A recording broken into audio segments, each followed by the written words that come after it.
اس بار تو میں نے دل سے دعا مانگی تھی۔ میں ایک بار پھر امی سے شکایت کرتی۔ ہو سکتا ہے اس بار کسی اور نے تم سے زیادہ دل سے اللہ سے دعا مانگی ہو۔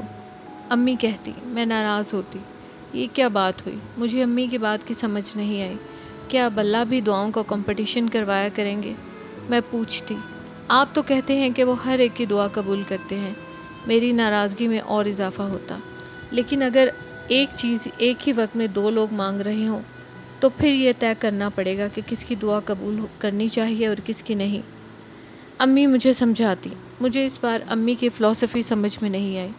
میرے نزدیک ایک چیز دو لوگوں کے مانگنے کا مطلب تھا کہ اللہ مجھے اور دوسری لڑکی دونوں کو فرسٹ پوزیشن دلوا دیتے اور بس بات ختم۔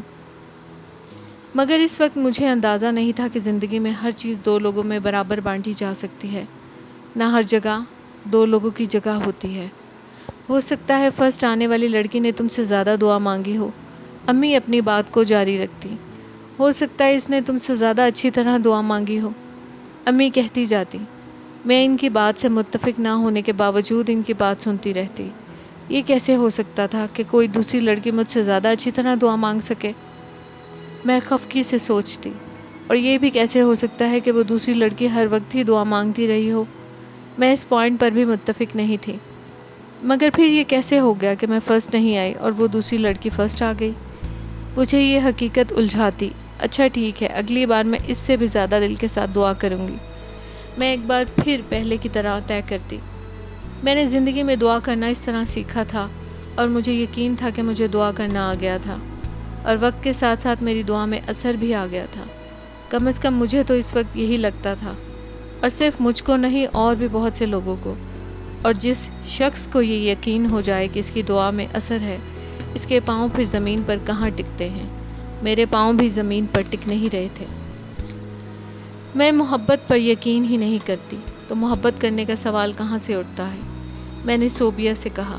تو یہ ساری دنیا پاگل ہے جو محبت کے بارے میں لکھ لکھ کر اور بول بول کر اپنا دماغ ضائع کر رہی ہے؟ ساری دنیا صرف لڑکے اور لڑکی کے درمیان والی محبت کی بات نہیں کرتی۔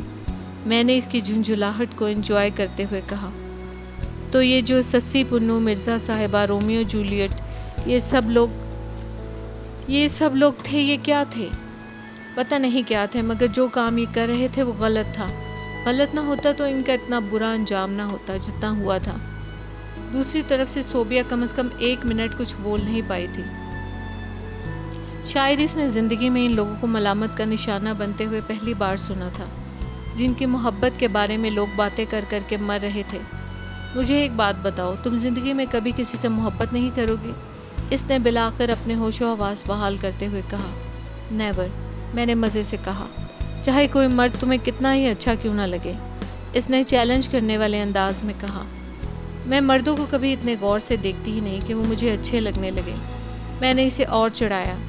فرض کرو تم کسی کا چہرہ نہیں دیکھتی، پھر بھی تمہیں اس سے محبت ہو جاتی ہے۔ وہ سنجیدہ تھی۔ یہ کیسی محبت ہے جو چہرہ بھی نہیں دیکھتی؟ میں نے مذاق اڑانے والے انداز میں کہا۔ محبت واقعی چہرہ بھی نہیں دیکھتی، کچھ بھی نہیں دیکھتی۔ اگر یہ محبت ہے تو میں نے بے اختیار جمع ہی لی۔ اچھا، واقعی؟ پھر مجھے محبت کے بارے میں ڈسکشن میں کوئی دلچسپی نہیں تھی، اور صوبیہ کو اس ڈسکشن کے علاوہ کسی اور چیز میں دلچسپی نہیں تھی۔ اب تم یہ مت کہنا کہ اگر تم نے کبھی اس کی آواز بھی نہ سنی ہو، اس کا نام تک نہ پتہ ہو، اور پھر بھی تمہیں محبت ہو جائے۔ میں نے مزید مذاق اڑایا۔ محبت ایسے بھی ہو سکتی ہے، اس نے اسی انداز میں کہا۔